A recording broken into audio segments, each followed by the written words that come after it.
Olá, sejam todos muito bem-vindos. Eu sou o professor Guilherme Alves de Melo Franco, especialista em Direitos Material e Processual do Trabalho e Previdenciário pela Universidade Estácio de Sá, do Rio de Janeiro, formado em Direito pela Faculdade de Direito da Universidade Federal de Juiz de Fora, Minas Gerais. Estou a desenvolver no meu canal do YouTube, Guilherme Alves de Melo Franco Estudar Direito, um curso gratuito sobre os direitos material e processual do trabalho, que tem por objetivo o estudo da consolidação das leis do trabalho, artigo por artigo, e como livro base, os meus comentários à reforma trabalhista, Lei 13.467, de 13 de julho de 2017, lançados pela editora Juruá de Curitiba, no Paraná, no ano de 2021. Esta é a nossa aula de número 157 deste nosso curso gratuito sobre os direitos material e processual do trabalho.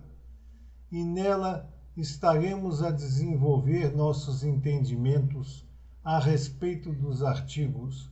464, 465,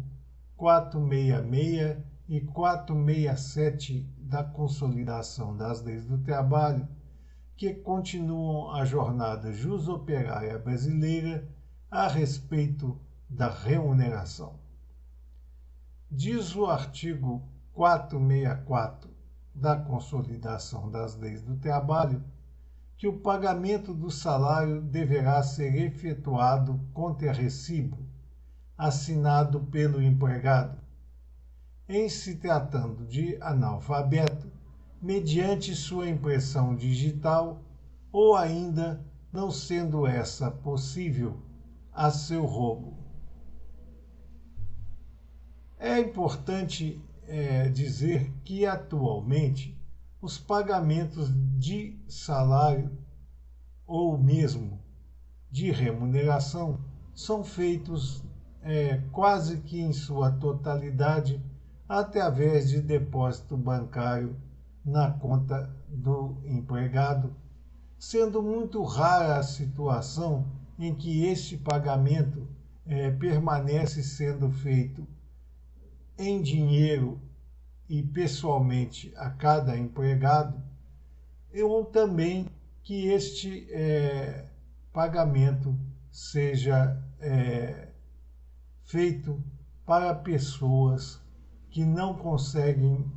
ter a capacidade nem de ler, nem de escrever, ou seja, os analfabetos.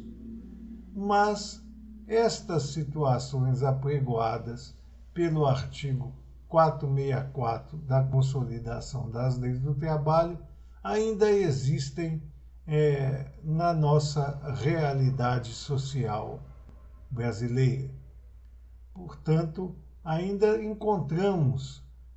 empregados analfabetos e que não recebem por meio de depósito em conta bancária,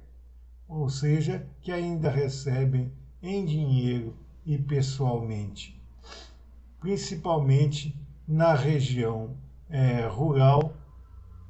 onde as fazendas normalmente têm pequeno número de empregados e, portanto, estão pretendendo continuar o pagamento em dinheiro contra recibo do empregado. Além disso, as distâncias existentes entre os aglomerados urbanos e as fazendas ainda dificultam muito a ida do empregado até o local em que uma agência bancária esteja atuante para poder ou descontar um cheque ou receber a sua contraprestação pessoal dos serviços através do depósito em conta. Por isso, ainda que nós entendamos que a situação descrita pelo artigo 464 da Consolidação das Leis do Trabalho seja ainda rara,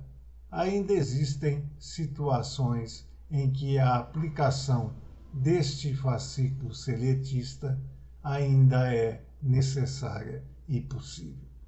Todavia, o mais importante é que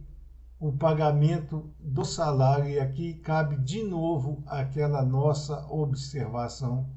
da confusão que o texto seletista faz entre remuneração e salários. Entendemos nós que certo seria que o artigo 464 consolidado trouxesse o termo remuneração em substituição ao simples termo salário, porque o pagamento da remuneração completa, excetuadas as situações em que a própria norma seletista exclui a necessidade dessa remuneração ser quitada ao mesmo tempo que o salário, deverá ser efetuada contra recibo, ou seja, o empregado terá que destinar ao empregador um recibo de haver recebido aquela remuneração, e esse recibo obrigatoriamente deverá ser assinado pelo empregado. Na falta deste recibo, ou esse recibo estando desacompanhado da firma do empregado confirmando aquele recebimento, o recibo e o próprio pagamento da remuneração será considerada como não efetivada e, portanto, caberá o ingresso futuro em juízo, pleiteando aqueles pagamentos em que a prova da efetivação do mesmo não esteja devidamente acondicionada pelo contrarrecibo assinado pelo empregado. Então não adianta, por exemplo, fazer-se o pagamento e não pegar-se o recibo assinado pelo empregado. Vai haver bastante dificuldade do empregador em comprovar que aquele pagamento foi realizado a contento nas épocas certas e com os valores correspondentes à remuneração própria percebida por aquele empregado em nome da sua prestação pessoal de serviços destinada àquele empregador. No caso de um empregado analfabeto, dentro daquela mesma situação rural que nós demos como exemplo, poderá ser substituída a firma do empregado no recibo de pagamento da remuneração através da aposição da sua impressão digital no campo respectivo à sua assinatura. Ou ainda, em muitos casos, os trabalhadores rurais, pela constância do trabalho pesado e que envolve muitas vezes a utilização cotidiana das mãos, esta impressão digital ela acaba sendo dificultada por força das várias cicatrizes e dos vários rompimentos das impressões digitais desses trabalhadores, não sendo possível, portanto, nem que ele firme a sua assinatura no recibo, já que ele não sabe ler nem escrever, é analfabeto, e nem tampouco mediante sua impressão digital aposta no documento. Então, neste caso, deverá o empregador chamar o empregado alfabetizado para que ele assine a rogo daquele empregado, comprovando que o mesmo percebeu a sua remuneração na data necessária para tanto. Então, o empregado companheiro irá assinar em nome daquele empregado analfabeto e que não foi possível a sua assinatura mediante a impressão digital, dizendo no recibo que aquele empregado realmente recebeu a sua remuneração daquele mês. Por outro lado, continua a nos dizer o artigo 464 da Consolidação das Leis do Trabalho que terá força de recibo o comprovante de depósito em conta bancária, aberta para esse fim, portanto, será uma conta bancária aberta só para o depósito da remuneração do empregado, em nome de cada empregado, quer dizer, essa conta tem que ser individualizada, cada empregado terá uma conta respectiva para o percebimento da sua remuneração, com um consentimento desse, quer dizer, o empregado ele tem que consentir que o empregador abra uma conta bancária para esse fim em seu nome, em estabelecimento próximo ao local de trabalho. Portanto, são esses os requisitos para que o recibo seja considerado válido através do comprovante do depósito daquela remuneração em conta bancária. Ela tem que ser aberta só para esse fim, ou seja, só para receber a remuneração. Em nome de cada empregado, ela tem que ser, portanto, individual. Cada empregado vai ter uma conta para o recebimento de sua remuneração.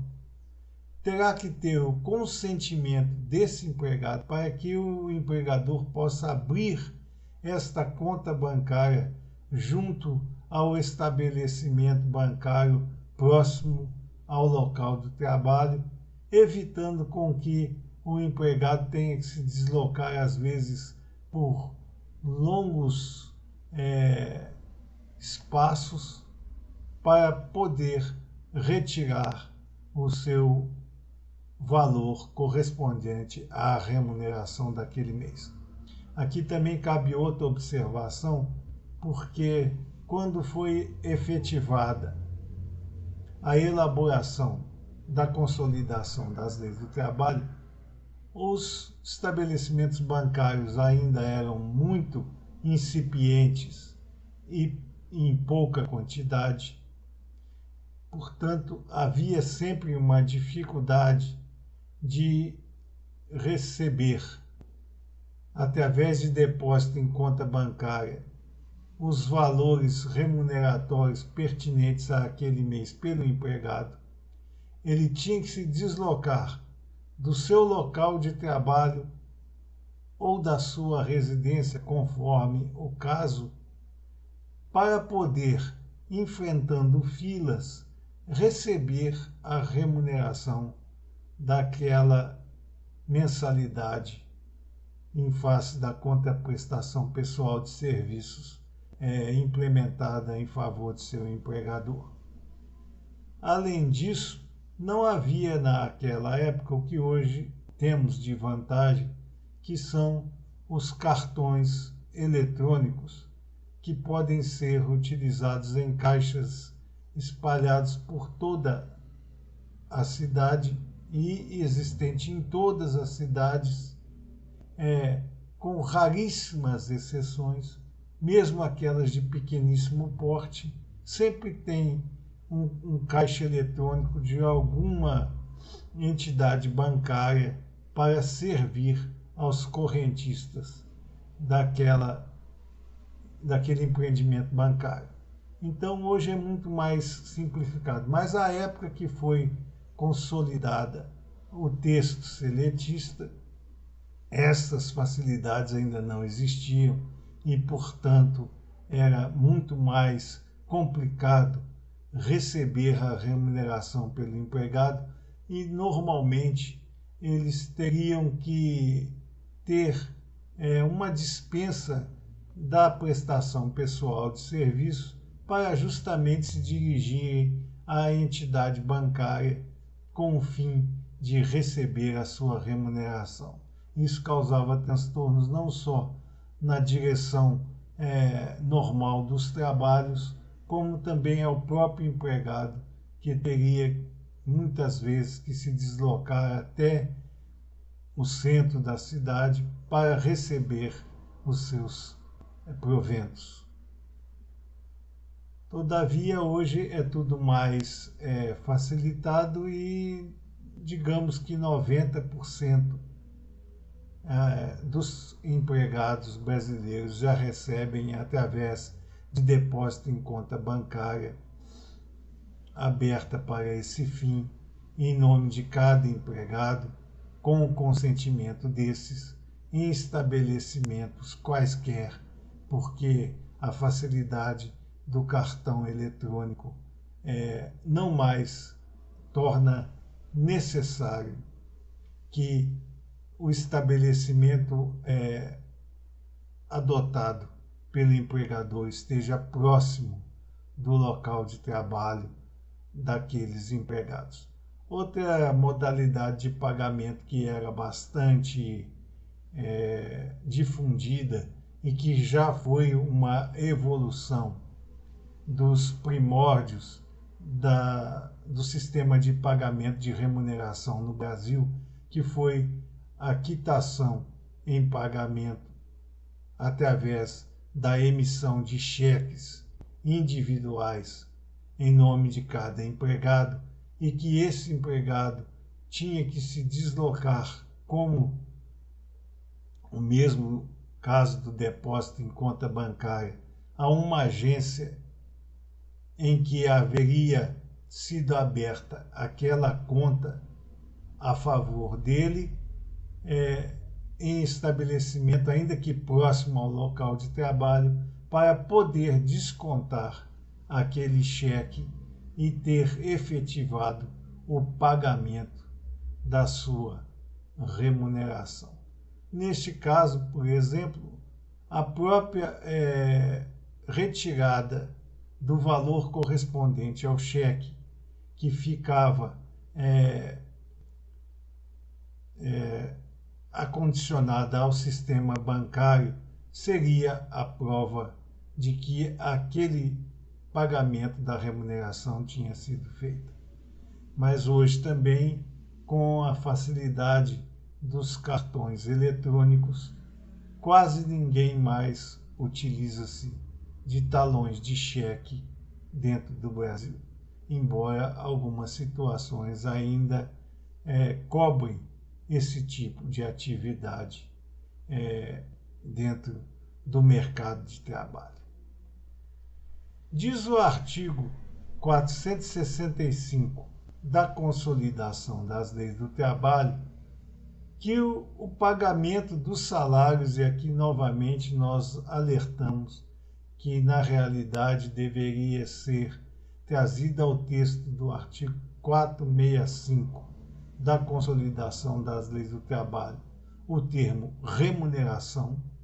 já que salário é um só, remuneração é que é um conjunto. Então, o pagamento da remuneração será efetivado em dia útil e no local de trabalho, dentro do horário de serviço ou imediatamente após o encerramento desse, salvo quando efetivado o depósito em conta bancária, observado o disposto no artigo 464 que acabamos de estudar. Aqui é uma situação também idêntica àquela que nós alertamos quando estivemos a estudar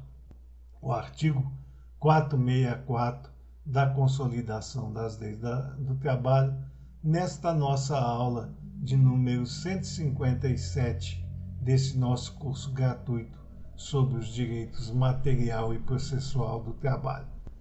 Atualmente, a maioria quase que absoluta dos empregados brasileiros recebe através de depósito em conta bancária e pode fazer a movimentação através de cartões eletrônicos fora do horário de expediente normal das agências bancárias e, portanto, não há mais a necessidade de que o pagamento dos salários seja efetivado em dia útil e no local de trabalho. Então, nem no dia útil, nem no local de trabalho há mais a necessidade de ser efetivado o pagamento da remuneração. É importante dizer que o pagamento ainda é necessário que seja implementado até o 5º dia útil do mês subsequente àquele em que o empregado prestou os seus serviços pessoais ao seu empregador. Então, até o 5º dia útil será efetuado o pagamento nas contas bancárias dos empregados abertas, de acordo com o que nós já informamos no nosso estudo do artigo 464 da Consolidação das Leis do Trabalho. Portanto, em qualquer agência, desde que aos empregados seja fornecido individualmente o correspondente cartão eletrônico para movimentação em qualquer ponto do país ou da cidade, onde ele possa retirar o valor daquela remuneração imediatamente após chegar aos pontos em que o cartão eletrônico possa ser utilizado. Então, atualmente, o artigo 465 da Consolidação das Leis do Trabalho já não tem tanta aplicação. E, mais uma vez, nós entendemos que a reforma trabalhista, implementada pela Lei 13.467, de 13 de julho de 2017, perdeu a oportunidade ímpar de enxugar o texto seletista e adaptá-lo à realidade que se encontra atualmente nas ruas, como é o exemplo deste artigo 465 consolidado que estamos a estudar. Neste mesmo sentido, voltamos a apresentar nosso entendimento de que há uma necessidade premente de que se realize um código de processo de do trabalho e um código do trabalho para que nós possamos trazer à legislação trabalhista específica toda aquela situação necessária, excluindo tudo aquilo que já não é tão importante ou que já perdeu a oportunidade de aplicação dentro do mercado de trabalho brasileiro, trazendo tanto para os aplicadores do direito quanto para os operadores uma segurança jurídica muito maior. Mas enquanto esta codificação não vem a lume, estamos nós a nos sujeitar ao texto incerto na Consolidação das Leis do Trabalho e, como estamos a verificar, muitas vezes esse texto encontra-se desatualizado e as modificações legislativas a respeito do mesmo perdem, como perderam no caso da reforma trabalhista, ampla oportunidade de trazer o mesmo para a realidade atual do mercado de trabalho. Diz o artigo 466 da Consolidação das Leis do Trabalho que o pagamento das comissões e percentagens somente é exigível depois de ultimada a transação a que se refere. Aqui nós temos uma situação bastante comum e importante, tanto para aqueles empregados que recebem através de comissões e percentagens sobre o volume de vendas que realizam, como também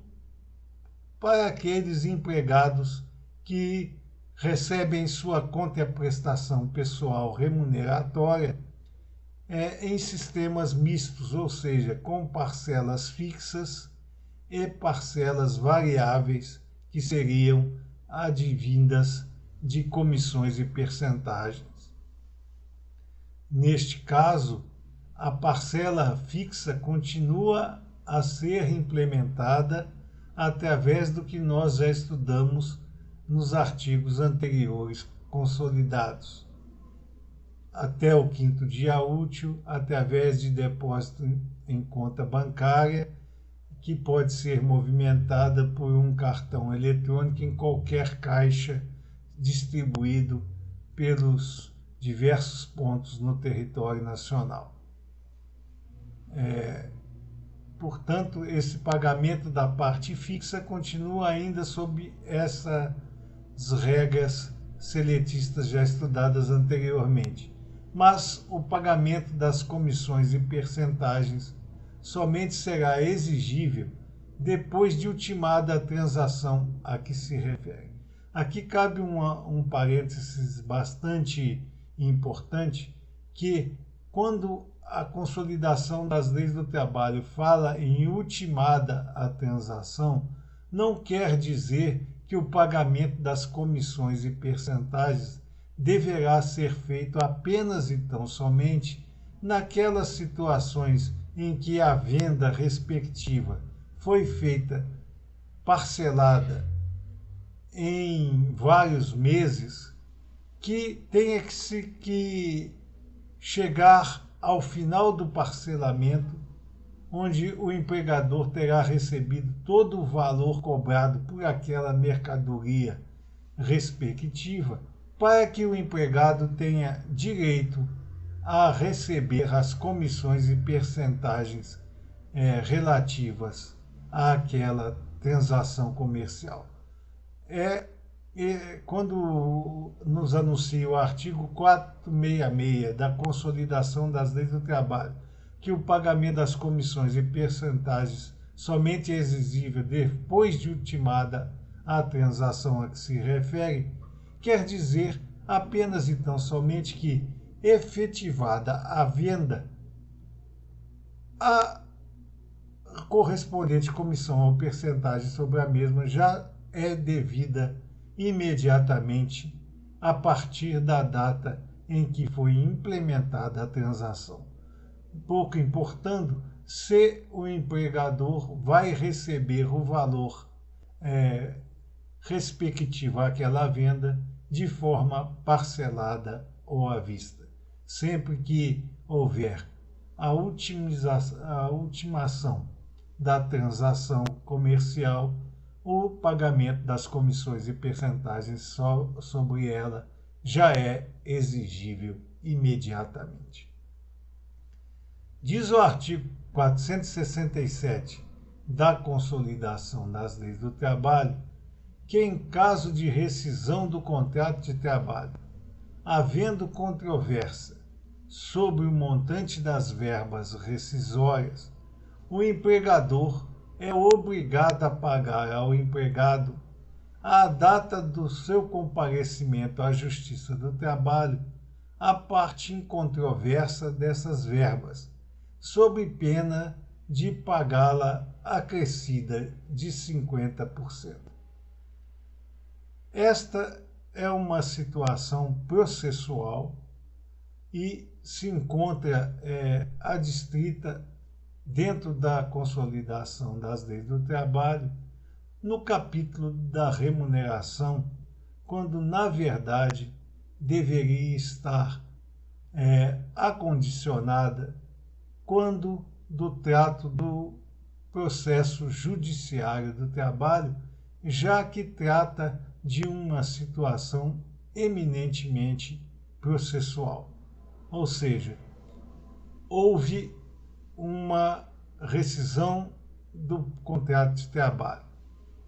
O empregado, não satisfeito com os valores que percebeu à guisa dessa rescisão, entra na justiça com um pedido de verbas remuneratórias advindas de sua rescisão, pleiteando valores diversos e também parcelas que não estavam aderidas ao termo de rescisão do contrato individual do trabalho. O empregador é notificado desta situação processual e também será convocado, tanto quanto o empregado, para participarem de uma audiência junto ao Poder Judiciário do Trabalho, a alguma das varas do trabalho em que esteja competente para decidir aquela questão por questões territoriais ou mesmo pelo fato em si apregoado na petição de ingresso. Na primeira oportunidade em que o empregador, tiver que comparecer à Justiça do Trabalho, seja para oferecer a sua defesa, seja para participar da audiência. Portanto, pode ser que a primeira oportunidade não seja propriamente na audiência, mas pode ser até anterior, quando ele ofertar a sua defesa, será considerado o seu comparecimento à Justiça do Trabalho, e a partir daquela data em que ele oferta a sua defesa, ele já tem que fazer o pagamento daquelas prestações que ele entende que realmente são devidas e que não foram pagas. Se ele reconhece a procedência de algumas das parcelas incontroversas das verbas pleiteadas, ele terá que proceder imediatamente ao depósito a favor do juízo daqueles valores, sob pena de, assim não o fazendo, e ao decorrer do procedimento judicial, chegar-se à conclusão que aqueles valores eram realmente incontroversos e não poderiam ter sido deixados de lado quando do comparecimento do empregador à Justiça do Trabalho, ele será penalizado com a obrigação de pagar aqueles percentuais devidos, acrescidos de uma multa de 50% sobre o valor respectivo. Antes da mudança que venha ocorrendo durante os tempos da consolidação das leis do trabalho, este pagamento era efetivado em percentual de dobra, ou seja, não tendo reconhecido a parcela, ou esta tendo sido considerada como incontroversa, e o empregador não tendo pago a mesma, na primeira oportunidade em que ele comparece à Justiça do Trabalho, antes ele estava obrigado a quitar aquela determinada parcela em dobro. Com a mudança legislativa, esta obrigação foi mitigada para o percentual de 50% a mais sobre o valor incontroverso, não quitado à época própria, ao contrário do que antes acontecia. Diz ainda o artigo 467 da Consolidação das Leis do Trabalho que este estado de coisas, ou seja, as parcelas incontroversas que devem ser quitadas à primeira oportunidade do comparecimento do empregador ao âmbito do processo judiciário do trabalho, não se aplica à União, aos estados, ao Distrito Federal, aos municípios, tampouco às autarquias e fundações públicas. Portanto, ainda que haja o reconhecimento pelo reclamado no processo judiciário do trabalho de que há parcelas incontroversas e que realmente são devidas ao empregado, se esse empregador for a União, os estados, o Distrito Federal, os municípios ou suas autarquias e fundações públicas, não há a obrigatoriedade de se estabelecer o pagamento daquela parcela incontroversa na primeira oportunidade em que estes entes tiverem que comparecer à Justiça do Trabalho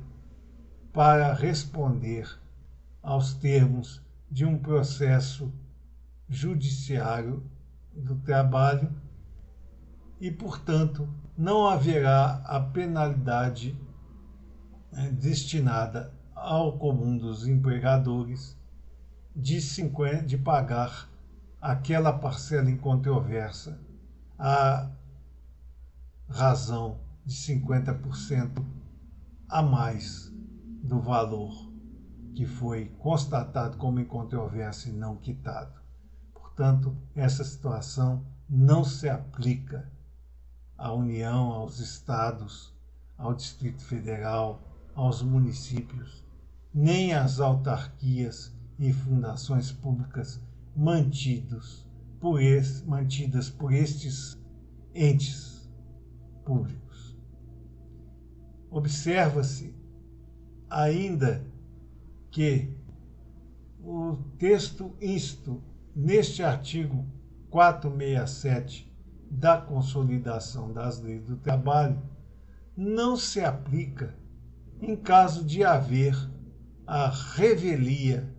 do empregador, ou seja, naquelas situações em que o empregador não comparece às portas da Justiça do Trabalho para oferecer sua defesa dentro do processo judiciário do trabalho que contra ele está sendo movido e não participa de audiências, não apresenta sua defesa e nem comparece ao processo, não será aplicado o artigo 467 da Consolidação das Leis do Trabalho, por razões óbvias, já que com a aplicação da revelia e consequente pena da confissão ficta a respeito dos dizeres implementados pelo empregado em sua peça de inauguração, todas as parcelas, em tese, estariam incontroversas e devidas. Só que no caso da revelia, não há o comparecimento do empregador à Justiça do Trabalho. Se ele não compareceu, ele não teve, portanto, a oportunidade de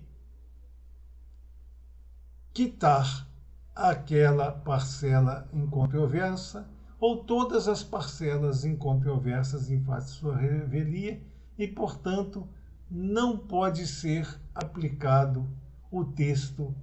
incerto no artigo 467 da Consolidação das Leis do Trabalho, nesses casos de revelia.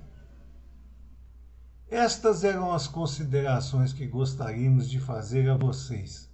nesta nossa aula de número 157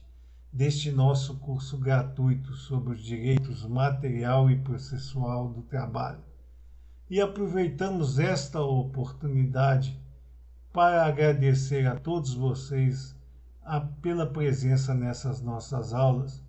e concitar ainda uma vez mais que aqueles que ainda não fizeram, que se inscrevam no nosso canal e deixem seus likes nas nossas aulas, porque é através destas duas atividades simples que vocês estarão a nos auxiliar no sentido de manter íntegro este nosso curso gratuito sobre os direitos material e processual do trabalho e podermos difundir o conhecimento aqui arregimentado ao maior número de pessoas possível. Muito obrigado a todos.